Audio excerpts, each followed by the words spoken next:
Pada 14 Jun 2024, dunia dikejutkan dengan serangan balas besar-besaran oleh Iran terhadap Israel apabila ratusan peluru pepandu balistik dan dron dilancarkan secara serentak.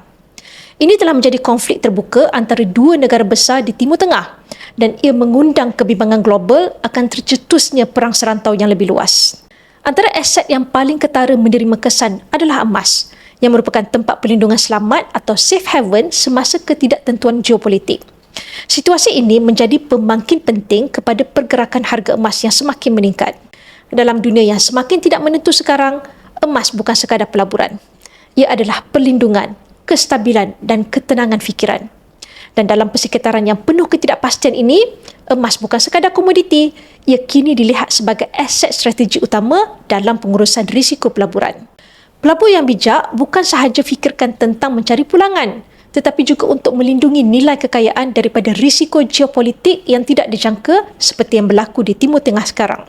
Semoga perkongsian saya memberikan anda manfaat dan boleh follow saya untuk info lanjut tentang emas.